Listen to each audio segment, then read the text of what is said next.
Namaste and welcome. Today it is really my honor to present a great Vedantin, Sri Angajan. Angajanji comes from South Africa and he started out as an engineer, but later he changed his path completely to move into the world of Vedantic philosophy. For the past 35 years, Angajanji has been deeply involved in the assimilation of Vedanta, Hindu Shastras, management and leadership philosophy, spiritual literatures from the East and West, and psychology.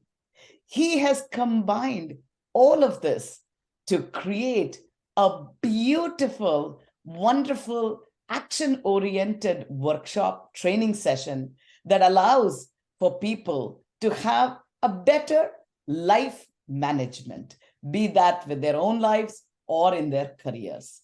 He has conducted several value-based executive development workshops and seminars for senior corporate personnel. His scientific rationale, practical approach, and passionate presentation, grounded by wisdom and expertise, have earned him the patronage of many reputed corporations and organizations. He has founded the Life Mastery Foundation, which is dedicated to the study, research, and dissemination of value education, principle-centered living, life skills, as well as higher human values, philosophical, cultural, and moral education. You can go to angajan.com to learn more about him. It is really my pleasure to let you all know that Sri Angajanji is coming to Boston June 15th through June 22nd, where he will be hosting several wonderful sessions under the auspices of the LASA Foundation. You can go to lasane.org to learn about all of the events that are happening. He's also available for personal coaching. And, if you want to have a one-on-one session with him, he is available to do that. Angajanji, namaste and welcome to Lokvani. Namaste, Ranjani ji. Thank you very much for having me on your show. It's really a privilege and pleasure to be with you. Thank you so much for inviting me to this.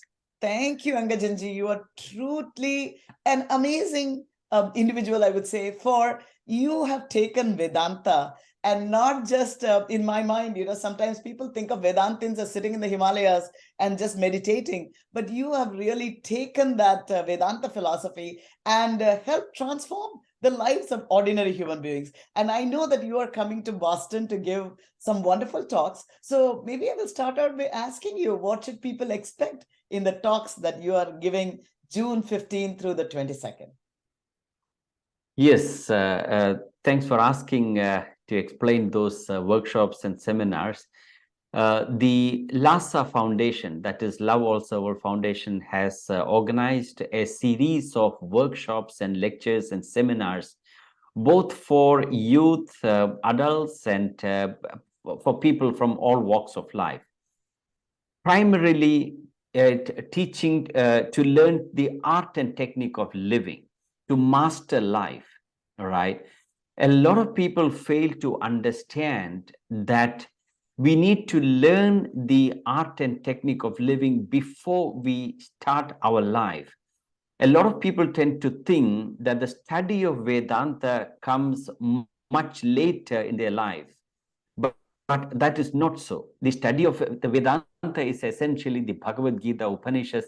They are all those time-tested scriptures. Time-tested scriptures are prescribing the formulas for life and living, so that we don't have to compromise our health, peace, and serenity to achieve success. Life doesn't have to be a compromise. A lot of people believe that the stress and mental pressure is a natural corollary of a very active and dynamic life. It need not be so. We can enjoy the serenity and maintain the dynamism at the same time. One of the things that happen to most people is that as we take up more responsibilities, our mental pressure also increases along with that.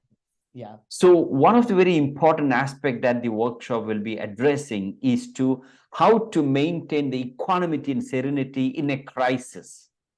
Beautiful. Beautiful.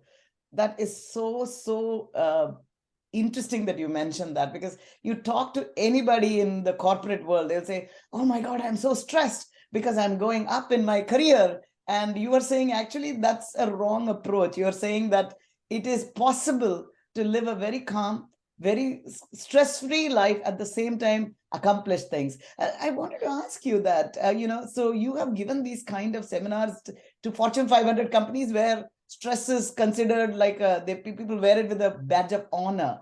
So how do you Right. combine these age-old, it seems like, timeless Vedanta philosophies with the modern corporate life? What is the secret to doing that? Vedanta is nothing but it's timeless. It's applicable in modern time as it was applicable in ancient times as well. Remember, one of the essence of the Vedantic literature is the Bhagavad Gita. The Bhagavad Gita was given to Arjuna, a great warrior in the battlefield, to indicate that this philosophy is to be applied in the active, dynamic life and living in the din and roar of the marketplace, to indicate. So, the Bhagavad Gita is the principles of dynamic action, the art of dynamic action. So I had the great privilege of spending many decades of my life, studying, researching the Vedantic scriptures, and I studied the corporate, dynamics of the corporate world, and I combined both. So I brought in the time-tested ancient philosophy. I studied the modern success literatures and management literature, and of course the structure of the corporate, what happens there. And I brought in the time-tested Vedanta into that is relevant to their day-to-day lives, so that they can maintain the serenity, equanimity, and of course maintain the life balance. A lot of people today focus so much upon lifestyle, they forget life.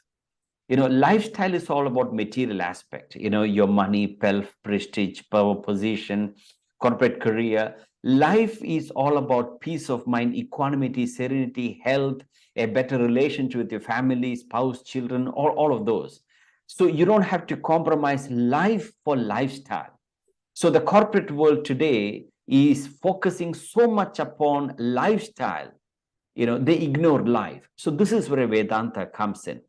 You cannot change the fruit without changing the root. The root is yourself, and the fruit is the world outside. All right. Your success, your happiness, your career, the wealth, prosperity, relationship, all of those are fruit. And the root is you, the self. All right. Unless you gain mastery over yourself, you cannot master the world. You can be academically brilliant. A person can be academically brilliant, but that doesn't necessarily mean that he or she knows how to manage life. So to be able to manage life, the primary aspect is to manage oneself. So in other words, self-mastery or self-management is the crux of any form of external management.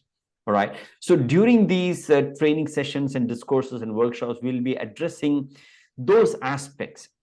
One of the problems today is that a lot of people do not know how to manage their emotions. There are different types of education. Let's put it this way. There is academic education, that is what they call IQ. Yeah. Then there is academic intelligence, I would say. Then there is emotional intelligence. Then there is spiritual intelligence. All right.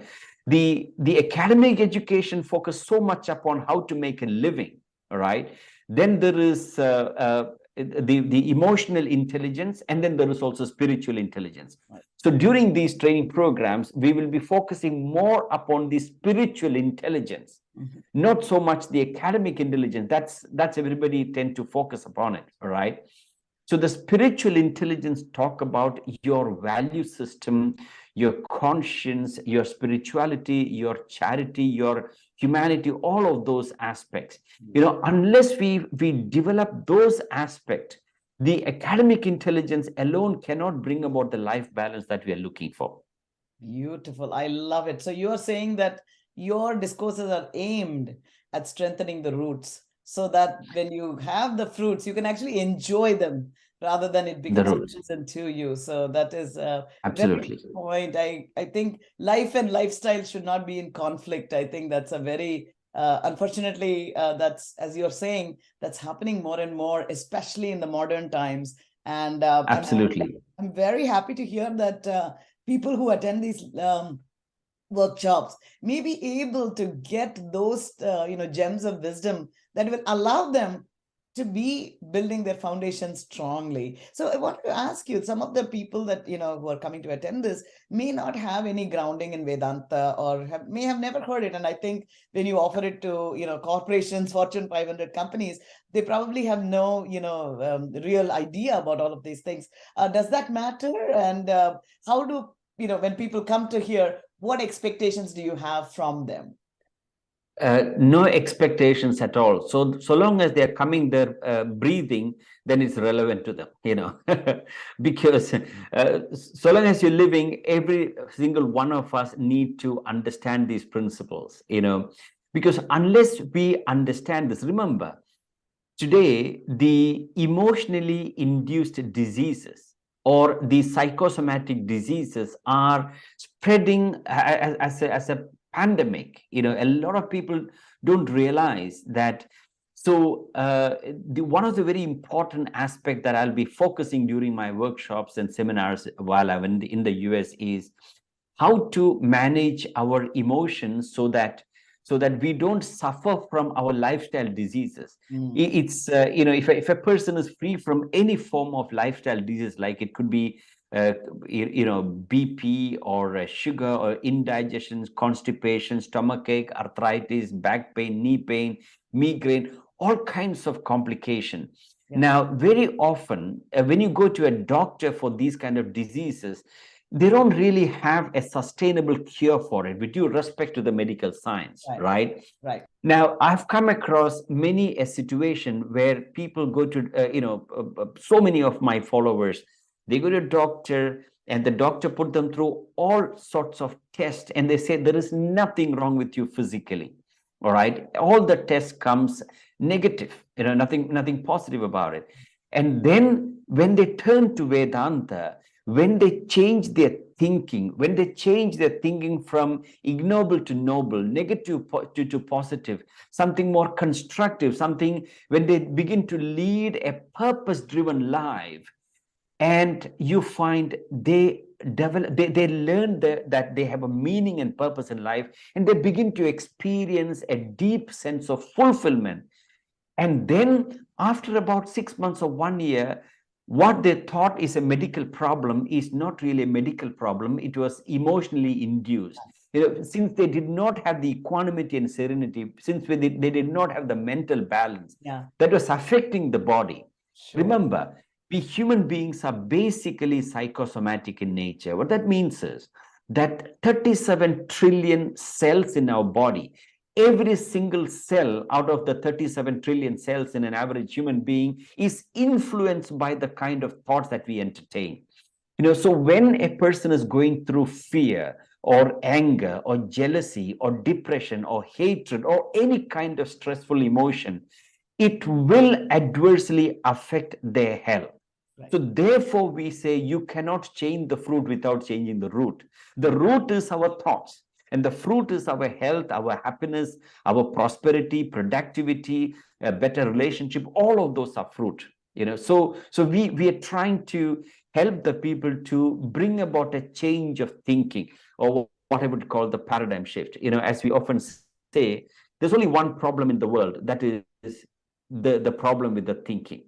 Once we change our thinking, you will find everything else falls into place. Wow, that's taking complex problems and simplifying them to the very core. And that's so good to hear that there is that. That's what all Vedanta is all about.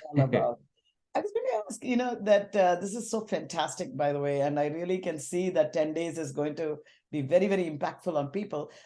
What about, I'm particularly concerned about the youngsters growing up today. When do you think we should start as parents? What advice do you have for parents? Maybe I'll put it out there for the way they are raising their children today.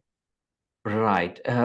First thing is that parenting is not financing the children. A lot of parents are so busy. Both mom and dad are working morning till evening, day and night, some of them 2 jobs, 3 jobs, Yeah. just with the wrong notion that the parenting is all about financing the children. Parenting is not financing the children. Parenting is much more than that. And I will also be having a session on parenting. Now, Oh, do you realize that today many children are growing in front of the parents' eyes as orphans? Right in front of the parents' eyes, because parents do not have time to invest in the children. So what we need to understand is that parenting is not financing even banks can do. All right, it's much more than that. In fact, ideally, especially those prospective parents, we got some very important message to convey, that the parenting doesn't start after the child is born. The ah, before the child is conceived, during the intercourse, during the pregnancy, after delivery, there are very significant milestone or steps that they need to take, so that our children will be both mentally, spiritually, as well as physically healthy, and they have a wholesome life, and a physical and emotional well-being throughout their career, throughout their life rather. So that happens only when young couple who are, or prospective parents, take extra care upon what they do right from the beginning. So we'll be conducting a number of parenting workshops, and also young adults, youth workshops as well. so basically, Vedanta is for everybody. It is for the children as well. You would say that the Vedantic principles should be imbibed into the child at a very young age to be able to build a good foundation. Is that what you're alluding to? Absolutely. The ancient culture of Sanatana Dharma is structured such a way that every single person, regardless of age, race, nationality, religion, they have a message from Vedanta. It could be for a newborn child to the oldest person. It is applicable to everybody. For a weak person, Vedanta gives them strength. For an emotional person, Vedanta gives them rationality. For an ambitious person, Vedanta gives them focus and concentration. You name it, it's applicable to everybody. You could be an engineer or a doctor or a carpenter or a preacher or a DJ or a VJ, whoever it is, for everybody, this is relevant. And I think that's why, probably, if you look at our ancient Gurukula system, first thing that was taught was spirituality. Then came, even for Rama, he learned how to shoot an arrow later. It was first he learned spirituality under Guru Vasishta. So that makes a lot of sense, that, it is the foundation Absolutely. that was there. And speaking of, being anything, I know you were an engineer to start out with. How did your journey take from that to becoming a philosopher? Well, I did not really change my engineering career. I Okay. only changed from electronics and communication engineering to human engineering. So Vedanta is nothing but the dynamics of human engineering. Remember, the most complex mechanism that is available, I would put it this way, the most complex machinery that is available on the face of earth is the human machinery. All right. And this is so complex and it's so potent. We have not really tapped into the strength and power of human personality. Right. Einstein said to have said that despite his incredible success, what he has accomplished, he hasn't even used 10% of his brain's potential. If Einstein hasn't used 10% of his brain potential despite his accomplishment, can you imagine an average human being? Right. So Vedanta is actually taking us into a journey within, to find the inner dynamics. So Vedanta is nothing but human engineering. It's actually telling us how exactly your physical body, your mind, your intellect, your ego, and how exactly they operate. And it's also teaching us how to maintain a proper relationship with the world, so that we do not experience that friction, conflict, and confrontation when we are meeting the challenges of the world. So to answer your question, I have not changed engineering. I only changed my field of engineering from electronics and telecommunication to human engineering. Beautiful, beautiful. Can you tell us a few examples of what you have seen as transformational, in your clients, or any experiences that you have seen after people attending your courses? A phenomenal result. Numerous cases to mention. Let's put it, the extreme cases to a nominal case, like there are cases of young youth who has been into, you name it. Youngsters believe life is all about fun, enjoyment, to drug addiction, to alcohol, to those are the the extreme. Two, people who are suffering from sleep deprivation and they're able to sleep better. I've got many cases of people who gave up their sleeping pill. Those people have been taking sleeping pill for years together. They gave up the sleeping pill, they gave up the pressure tablets. These are all the immediate effect of investing time in Vedanta. And of course, ultimately, Vedanta is not just meant for freeing ourselves from these kind of problems. Ultimately, Vedanta is meant to fulfill the very purpose of our life. We have our purpose in life. Purpose in life is to choose a career based on our passion. Purpose of life is to reach the ultimate state of God realization, or to experience exuberance, fulfillment, joy, enthusiasm, right now, living in whichever field of activity. So that is what Vedanta is meant for. It's not only to solve our day-to-day problems, it is also guiding us towards the ultimate purpose of our existence. So to answer your question, there are many cases of people who have really transformed their life by pursuing the study of Vedanta the way that the Life Mastery Foundation imparts. Fantastic. I can see that Boston is really blessed, Angajanji, that you kindly agreed to come all the way from South Africa. I think you are in Johannesburg, or no, it's in Durban. I'm based in Durban in South Africa. Yeah, Yes, it's yes. And yes. So that's where I am, and I'm looking forward to being and meeting everybody there who's joining for these this kind of workshops and programs. And the program is open for everybody; it's fully free of cost. Everybody can and participate and take advantage of it. And I think we should not miss it.